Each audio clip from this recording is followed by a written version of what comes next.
விஜய் கட்சியில் சேர துண்டு போடும் மாஜி அதிமுக புள்ளி ஜெயலலிதாவின் மனசாட்சி யார் இவர்? ஜெயலலிதாவின் மனசாட்சியாக திகழ்ந்து அவருக்கு உரைகள் தயாரித்து கொடுத்த மருது அழகுராஜ் தமிழக வெற்றிக் கழகத்தில் துண்டு போட்டு காத்திருப்பதை அவரது சமீபத்திய பதிவுகள் வெளிக்காட்டுகின்றன என்று சமூக வலைத்தளங்களில் பலராலும் விமர்சிக்கப்படுகிறது. ஓபிஎஸ் அணியிலிருந்து வந்த மருது அழகுராஜின் அண்மை கால பதிவுகள் விஜய் பக்கம் அவர் சாய்ந்திருப்பதையே காட்டுகின்றன என்றும் சொல்லப்படுகிறது. தமிழக வெற்றிக் கழகத்தினுடைய தலைவர் விஜய் 2026 சட்டமன்ற தேர்தல் களத்தை சந்திக்க தயாராகிவிட்டார். மாவட்டந்தோறும் நிர்வாகிகள் நியமனம் செய்யப்பட்டு வருகின்றனர்.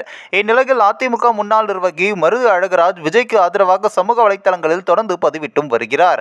மேலும் மருது அழகுராஜ் இன்று எக்ஸ் தளத்தில் வெளியிட்டுள்ள பதிவில் புரட்சித் தலைவரை வாத்தியாரே என்றும் புரட்சி தலைவியை அம்மா என்றும் அழைத்து நெகிழ்ந்து மகிழ்ந்த ஏழை எளிய சனங்கள் விஜயை அண்ணாவா அன்னை தமிழ் மண்ணை ஆளவா என அழைக்கும் காலம் தொடங்கிவிட்டது என தெரிவித்துள்ளார். முன்னதாக ஒரு பதிவில் தொடர்ந்து தோன்றும் பல போட்டிகளில் பங்கேற்க கூட திணறியின்றி கரை ஒதுங்கி கிடக்கும் ஓட்டைப்படகு குழுக்கள் பல சேர்ந்து தள்ளியே கரை சேர்க்கும் கணக்கோடு ஒரு குடும்ப படகு என்றும் புத்தம் புதிதாக இளம் ரத்தங்களோடு துள்ளி பாய்ந்திட ஆயத்தமாகும் ஒரு வெற்றி படகு என முதுமைக்கும் இளமையிலான புதுமைக்கான போட்டியாக 2026 அமையுமா என விஜயின் தமிழக வெற்றி கழகத்தை சூசகமாக குறிப்பிட்டு பதிவிட்டுள்ளார் மருது அழகுராஜ்.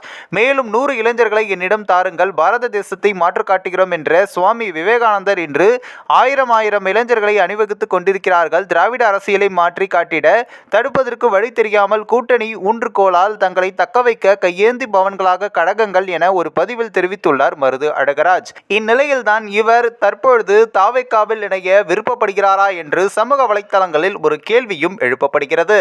இந்த ஒரு வீடியோ குறித்து உங்களுடைய கருத்துக்களை நீங்க மறக்காம கமெண்ட்ஸ்ல சொல்லுங்க. நம்ம சேனலையும் சப்ஸ்கிரைப் பண்றீங்க.